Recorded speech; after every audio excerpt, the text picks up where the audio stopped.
श्रीमद् भागवत गीता एकादश अध्याय का महात्म्य। भोले शंकर पार्वती महादेव से बोली, श्री गीता जी के 11वें अध्याय के महात्म्य के विषय में कुछ बताइए। प्रिय श्री महादेव जी बोले, श्री गीता जी के 11वें अध्याय का अपने आप में अत्यंत विलक्षण है, क्योंकि इसमें श्री भगवान श्री हरि के विराट स्वरूप की अलौकिक झांकी प्रस्तुत की गई है। इस अध्याय के विषय में अनेक कथाएं प्रचलित हैं, किंतु केवल एक कथा के द्वारा मैं इस अध्याय के महात्म्य को प्रकट करता हूँ। पर्णिता नदी के तट पर मेघकर्ण नामक का एक विख्यात और विशाल नगर स्थित था। इस नगर में प्राचीन और द्वार बहुत उन्नत हैं और वहाँ कई प्रकार की बड़ी बड़ी उन्नत प्रकार की विश्रामशालाएं भी हैं। धन धान्य से परिपूर्ण इस नगर के निवासी भी धर्म कर्म में अत्यंत रुचि लेने वाले हैं। इस पावन पुनीत नगर में हाथ में शारंग धनुष धारण करने वाले जगदीश्वर भगवान विष्णु भी विराजमान हैं। वे पार ब्रह्म के साकार स्वरूप और संसार को जीवन ज्योति प्रदान करने वाले हैं। उनका गौरवपूर्ण विग्रह भगवान भगवती लक्ष्मी के नयन कमलों द्वारा पूजित होता है। भगवान विष्णु की वह झांकी वामन अवतार की है। भगवान वामन देव के दर्शन करके प्राणी जन्म और मृत्यु के बंधन से मुक्ति प्राप्त कर लेता है। इस नगर में मेखला नाम का एक महान तीर्थ भी है, जिसमें स्नान करके मनुष्य शाश्वत वैकुंठ लोक को प्राप्त होता है। इन पुण्यों के अतिरिक्त इस नगर में जगत के स्वामी करुणानिधि भगवान नरसिंह और गणेश जी का विग्रह भी स्थित है। भगवान नरसिंह का दर्शन करने से मनुष्य 7 जन्मों के किए हुए घोर पापों से मुक्ति प्राप्त कर लेता है और मेखला में श्री गणेश जी के दर्शन करने से मनुष्य के अत्यंत दुख साध्य कष्ट विहल भी सहजता से दूर हो जाते हैं। इस मेघंकर नाम के एक सुनंद ब्राह्मण भी रहता था, जो वेद शास्त्रों में प्रवीण तपोनिष्ठ और गीता पाठी था। वह ब्राह्मण नित्य प्रतिदिन गीता के 11वें अध्याय का पाठ किया करता था और उस समय भगवान श्री वासुदेव के चिंतन मनन में लीन रहा करता था। एक बार की बात है कि सुनंद तीर्थों के भ्रमण पर निकल पड़ा। वह क्रमशः निर्ज तीर्थ, तारा तीर्थ, कपिला संगम, अष्ट तीर्थ, कपिला द्वार, नरसिंह वन, अंबिकापुरी तथा कारस्थानपुर आदि तीर्थों में स्नान करते हुए भगवान को अपने मन में अनुभूत करते हुए विवाह मंडप नामक नगर में जा पहुंचा। इस नगर में एक महाभयंकर नरभक्षी राक्षस रहता था, जो प्रतिदिन वहां के निवासियों का भक्षण किया करता था। उस नगर के प्रमुख ने उस राक्षस के लिए बाद में वह व्यवस्था कर दी कि जो पथिक नगर के पूर्वी भाग में स्थित विश्रामशाला में रात्रि में विश्राम हेतु ठहरेगा, वह राक्षस केवल उसका ही भक्षण करेगा। राक्षस भी इस बात से सहमत हो गया था। सुनंद नामक ब्राह्मण ने इस नगर में पहुंचकर नगर प्रमुख से रात्रि विश्राम के लिए अनुरोध किया, तो नगर प्रमुख ने उसे उसी विश्रामशाला में ठहरा दिया जिसमें सभी पथिकों का राक्षस भक्षण कर जाता था। उस दिन नगर प्रमुख के पुत्र का कोई मित्र भी उससे मिलने के लिए आया हुआ था, किंतु नगर प्रमुख का पुत्र उस समय नगर में लौटा तो उसे पता चला कि उसका एक परम प्रिय मित्र उससे मिलने आया हुआ था और उसने अपने पिता से उसे उस विश्रामशाला में ठहरा दिया है जिसमें रात्रि विश्राम करने वाले पथिकों का नरभक्षी राक्षस भक्षण करता था। यह जानकर नगर प्रमुख के पुत्र को बड़ा दुख हुआ और वह तुरंत उसे वहां से बुलाकर लाने के लिए उस विश्रामशाला की ओर दौड़ पड़ा। उस समय रात्रि का अंधकार फैलना शुरू हो गया था और पथिकों का भक्षण करने हेतु नरभक्षी राक्षस का विश्रामशाला में आने का समय होने ही वाला था। जब नगर प्रमुख का पुत्र उस विश्रामशाला में पहुंचा तो नरभक्षी वहां आ चुका था और उसने पथिकों का भक्षण करना शुरू कर दिया था। नगर प्रमुख के पुत्र को भी पथिक जान नरभक्षी राक्षस ने उसे भी अपना शिकार बना डाला। प्रातः काल होने पर जब नगर प्रमुख को यह पता चला कि उसका पुत्र भी रात्रि में अपने मित्र से के पास उसकी विश्रामशाला में चला गया था और प्रातः तक वहां से न लौटा था, तो उसके हृदय को एक गहरा आघात हुआ। उसने सोचा हो न हो नरभक्षी राक्षस ने उसे भी अपना शिकार बना डाला हो। यह सोचते हुए वह तुरंत अपने पुत्र की खोज में उस विश्रामशाला की ओर चल पड़ा। वहां जाकर उसने देखा कि विश्रामशाला में केवल रक्त, अस्थियों और खोपड़ियों में कोई जीवित प्राणी न था। नगर प्रमुख विश्रामशाला में नर कंगालों को देखकर बिलख बिलख कर रोने लगा। जब नगर प्रमुख रोता हुआ बाहर आया तो उसने देखा कि कल जिस ब्राह्मण को उसने स्वयं इस विश्रामशाला में ठहराया था वह पूरी तरह से स्वस्थ और सुरक्षित विश्रामशाला के बाहर पड़ा सो रहा था। यह देखकर नगर प्रमुख को बड़ा विस्मय हुआ कि नरभक्षी राक्षस ने उसे कैसे जीवित छोड़ दिया। वह अपने पुत्र का शोक भूलकर उस ब्राह्मण के पास पहुंचा और चरण पकड़कर उस ब्राह्मण को प्रणाम करते हुए बोला, हे ब्राह्मण देवता, आप संभवतः अलौकिक प्रभाव और शक्ति से उत्पन्न हैं, तभी तो नरभक्षी राक्षस ने आपको जीवित छोड़ दिया। उठो हे ब्राह्मण देवता, मुझे रात्रि काल का वृतांत सुनाओ। वह ब्राह्मण बोला, श्रीमान, जब मैं रात्रि में प्रभु का स्मरण करने के बाद सो गया तो फिर मुझे इस बात का कोई ज्ञान न रहा कि इस विश्रामशाला में क्या कुछ हुआ, बल्कि मैं तो इस बात पर भी आश्चर्यचकित हूँ कि विश्रामशाला के अंदर सोने के बाद प्रातः मैं किस प्रकार भली भांति बाहर आ गया। ओह ब्राह्मण देवता, निश्चय ही आप कोई सिद्ध पुरुष हैं, कहकर नगर प्रमुख ने उस ब्राह्मण के चरण पकड़ लिए। ब्राह्मण देवता, मेरी सहायता कीजिए, किस प्रकार मेरे इकलौते प्रिय पुत्र को उस नराधम के चंगुल से छुड़वाएं। किंतु तुम्हारे पुत्र का तो वह राक्षस वध करके भक्षण कर चुका होगा, फिर भला उसके छुड़वाने और न छुड़ाने का तो प्रश्न ही पैदा नहीं होता। किंतु हाँ, उसकी सद्गति अवश्य हो सकती है। मगर क्या तुम मेरी उस राक्षस से भेंट करा सकते हो? हाँ, मैं आपकी भेंट उस नराधम से करा तो सकता हूँ, किंतु आप उससे क्यों मिलना चाहते हैं? ताकि मैं उसके राक्षस तत्व का भेद जान सकूं, उसकी तथा उसके द्वारा भक्षण किए गए निर्दोष नागरिकों की मुक्ति की कोई तरकीब खोज सकूं। ब्राह्मण देवता, क्या इतने महापापी नरभक्षी राक्षस की भी किसी प्रकार मुक्ति हो सकती है? नगर प्रमुख ने विस्मय से पूछा। हाँ, क्यों नहीं, वह ब्राह्मण बोला। भगवान वासुदेव बड़े करुणा निधि और दया के सागर हैं। यदि उचित रीति और नीति से किसी प्राणी को मुक्ति का उपाय किया जाए तो भगवान वासुदेव निश्चय ही उसे मुक्ति प्रदान कर देते हैं। किंतु ब्राह्मण देवता, ऐसे नराधम की मुक्ति का उपाय करना क्या उचित होगा? ऐसे राक्षस को तो नरक का भागी ही होना चाहिए।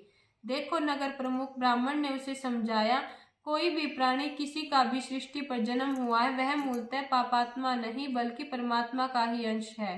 जीवात्मा को पापात्मा तथा परमात्मा से जोड़ने का कार्य उसके कर्म तथा उसका चिंतन मनन और उसकी संसारिक लोभ लिप्सा ही करती है। यदि कोई प्राणी सत्कर्म करे, नित्य प्रतिदिन प्रभु का चिंतन मनन करे और संसारिक लोभ लिप्सा का परित्याग कर दे तो वह अवश्य ही प्रभु को प्राप्त कर लेता है। वही परमात्मा को पाने का अधिकारी भी है। किंतु इसके विपरीत खोटे कर्म और खोटे चिंतन में डूबा प्राणी लोभ लिप्सा के वशीभूत हो पापात्मा को प्राप्त होता है। इस प्रकार यह कहा जाता है कि जीवात्मा न तो पापात्मा होती है और न ही अधम, मूलतः वह परमात्मा का ही अंश है। हाँ, उसके कर्म ऐसा बना देते हैं और यदि कोई साधु पुरुष उसकी सद्गति का उपाय करा दे तो वह पापात्मा होने के बाद भी सद्गति को प्राप्त हो सकती है। ठीक है ब्राह्मण देवता, जैसा आप उचित समझे वैसा ही करें। नगर प्रमुख बोला, मैं आपसे नरभक्षी से भेंट कराने का प्रबंध किए देता हूँ। जब वह ब्राह्मण उस नरभक्षी राक्षस से मिला तो वह नरभक्षी राक्षस ब्राह्मण के तेज से सम्मुख नतमस्तक होते हुए बोला, ब्राह्मण देव, रात्रि में जब विश्रामशाला में मैंने आपके तेज को देखा तो मेरा मन प्रकंपित हो उठा था। आपका भक्षण करने की इच्छा होने पर मैंने केवल आपका स्पर्श करते ही आपको छोड़ दिया था। फिर अब आप मेरे सम्मुख क्यों आए हैं? इसलिए ताकि हमें पता चल सके कि तुम्हारी राक्षसी प्रवृत्ति का क्या महत्व है और इससे तुम्हें मुक्ति कैसे प्राप्त हो सकती है। ब्राह्मण देव, आप बड़े ही उपकारी जीव प्रतीत होते हैं। मुझे भी लगता है आप ही शायद मेरी मुक्ति करा सकते हैं, इसलिए मैं आपको इस राक्षसी प्रवृत्ति का कारण बताता हूँ। वास्तव में मेरी राक्षसी प्रवृत्ति मेरे पुनर्जन्म के दोष के कारण। राक्षस ने अपने पूर्व जन्म की कहानी बताते हुए कहा, पूर्व जन्म में मैं एक ब्राह्मण था। मैं देशाटन करके लौट रहा था। पैदल यात्रा करने के कारण मैं कुछ थक गया था, इसलिए विश्राम करने की इच्छा से पेड़ की गाढ़ी छाया और यथोचित स्थान देखकर मैं एक पेड़ के नीचे जा बैठा। तभी एक मार्ग से एक निर्बल और जर्जर सी दशा का बूढ़ा व्यक्ति उधर से गुजरा। वह इतना क्षीणकाय था कि चलते हुए भी कांप रहा था। तभी एकाएक उसे ठोकर लगी और नीचे भूमि पर गिर पड़ा। वहीं पड़े किसी पत्थर से उसके मस्तक टकराने से उसके मस्तक से रक्त बहने लगा। रक्त को देखकर आकाश में उड़ता हुआ एक गिद्ध ऊपर से आ निकला और उस व्यक्ति का मांस नोच नोच कर खाने लगा। मैं अपने स्थान पर ही बैठा यह सारा दृश्य देख रहा था। प्रमाद के कारण मैंने अपने स्थान से उठकर गिद्ध को भगाने का कोई प्रयास न किया और न ही उस निर्बल व्यक्ति की किसी प्रकार की कोई सहायता की। उसी दिन एक विद्वान पंडित उधर आ निकला। निर्बल क्षीणकाय व्यक्ति का मांस गिद्ध द्वारा नोच नोच कर खाते देखकर उसे बड़ा क्षोभ हुआ। वह तुरंत दौड़कर उस कमजोर व्यक्ति के पास पहुंचा और बड़े प्रयासों के बाद उस गिद्ध को वहां से भगाने में सफल हुआ। जब उस पंडित ने उस व्यक्ति की नाड़ी देखी और तो पता चला कि उसके तो प्राण ही निकल चुके हैं। यह देखकर पंडित को बड़ा क्षोभ हुआ। तभी उस पंडित की दृष्टि मुझ पर पड़ी। मैं निर्विकार भाव से पेड़ की छाया तले बैठा हुआ था और वह सारा दृश्य मेरी आंखों के सामने ही स्पष्ट दिखाई दे रहा था। यह देखकर पंडित तेज कदमों से मेरे पास आया और चीख कर बोला, रे दुष्ट, तेरी आंखों के सम्मुख ही एक गिद्ध ने एक निर्बल प्राणी को नोच नोच कर मार डाला और तू बस देखता ही रहा। और नीच, जो प्राणी समर्थ होते हुए भी किसी निर्बल प्राणी की रक्षा न करे वह निश्चय ही भीषण नरक का भागी होता है और अनेक योनियों में भटकता है। मैं पंडित की बात का कोई उत्तर न दे सका। मुझे मौन देखकर वह पंडित पुनः चीख कर बोला, रे नराधम, तूने समर्थ होते हुए भी एक निर्बल मनुष्य की रक्षा नहीं की, इसलिए मैं तुम्हें शाप देता हूँ कि जा तू भी राक्षस हो जा। यह कहकर वह पंडित वहां से जाने लगा। तब उस पंडित के शाप से भयभीत होकर मैंने उसके चरण पकड़ लिए और विनीत स्वर में बोला, हे पंडित महाराज, प्रमाद के कारण वास्तव में मुझसे ऐसा बड़ा अपराध हो गया। मैं अपनी गलती, अपना अपराध स्वीकार करता हूँ, किंतु महाराज मुझे इतना कठोर दंड न दें। रे पापी, अपराध करने के बाद अपराधी को दंड तो अवश्य ही मिलता है, किंतु यदि वह अपने अपराध को स्वीकार करके प्रायश्चित करने का प्रयास करे तो उसके दंड में निश्चय ही कमी आ जाती है।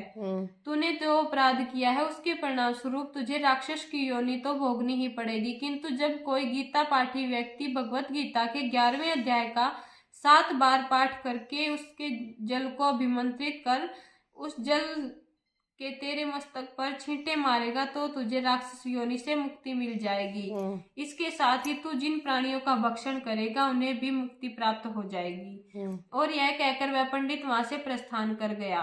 अगले जन्म में मुझे यह राक्षस की योनि प्राप्त हुई, जिससे मैं इस प्रकार के निम्न कार्य करने का बाध्य हूँ। यह कहकर वह राक्षस मौन हो गया और तब उस धर्मपरायण गीता पाठी ब्राह्मण सुनंद ने श्री गीता जी के 11वें अध्याय का 7 बार पाठ किया और जल को अभिमंत्रित करके उसके छींटे उस राक्षस के मस्तक पर मारे तो वह राक्षस तुरंत चतुर्भुज रूप हो गया।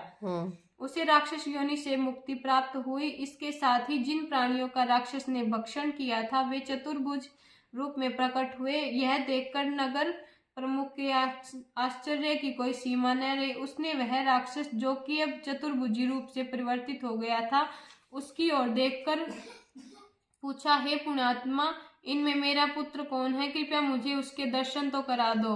अवश्य कहकर उसने एक चतुर्भुजी मनोहारी पुण्यात्मा की ओर संकेत किया। नगर प्रमुख अपने पुत्र की ओर बढ़ा और उसके निकट जाकर कहने लगा, हे पुत्र, अब घर लौट चलो। वह पुण्यात्मा बोला, यह संसार एक माया जाल है और इस माया जाल से मुक्ति प्राप्त करना ही यहाँ हर प्राणी का परम कर्तव्य है। मैं इस जन्म में अवश्य ही तुम्हारा पुत्र हूँ, किंतु पूर्व जन्म में ही मैं तुम्हारा पिता था। वे संसारिक बंधन भगवान श्री वासुदेव ने एक दूसरे का ऋण उतारने के लिए ही बनाए हैं। जो इन बंधनों में भ्रमित होकर अपने कर्तव्य को विस्मृत कर देता है वही बारंबार इस संसार के कष्टों में जन्म ले लेकर भोगता है, और जो प्राणी इन बंधनों में विमुक्त हो जाता है उसकी मुक्ति हो जाती है। मैंने इस जन्म में तुम्हारा पुत्र होकर पूर्व जन्म के अपने ऋण को से मुक्ति प्राप्त कर ली है, इसलिए भगवान वासुदेव की कृपा से मुझे मुक्ति मिली है। हे पुण्यात्मा, मेरी मुक्ति का उपाय बताओ। नगर प्रमुख ने कहा, जिस कुल में एक ही सुपात्र प्राणी जन्म ले लेता है उसकी नई पीढ़ियों को सहज ही मुक्ति प्राप्त हो जाती है। यद्यपि मेरे साथ भी तुम्हारी ही मुक्ति हो जाएगी। तथापि यदि तुम सुकर्म करोगे तो और भी कई पीढ़ियों का उद्धार कर सकते हो। इसके लिए यदि तुम गीता के 11वें अध्याय का नित्य पाठ करो तो निश्चय ही तुम्हारा मन निर्मल हो जाएगा और यदि तुम्हारी और अन्य बहुत सी पीढ़ियों की मुक्ति का कारण बन सकता है। यह कहकर वह पुण्यात्मा अलौकिक विधानों पर सवार ही वैकुंठ लोक में प्रस्थान कर गई। तो भगवान पार्वती बोली, क्या यह प्रमुख भी अपने उस जन्म के पुत्र के साथ ही परम धाम को चला गया? नहीं देवी। श्री महादेव जी बोले, इसके पश्चात तो नगर प्रमुख वर्षों तक इस भूलोक पर जीवित पड़ा रहा और नित्य प्रतिदिन श्री गीता जी के 11वें अध्याय का पाठ करता रहा। जब उसका अंतकाल हो गया तो उसे परम पद की प्राप्ति हुई। हे प्रिय, गीता के 11वें अध्याय का माहात्म्य तो यहाँ तक ही है कि जो प्राणी इस 11वें अध्याय का श्रवण करता है उसके भी सभी पापों का क्षय हो जाता है और उसे विष्णु लोक में परम धाम की प्राप्ति होती है।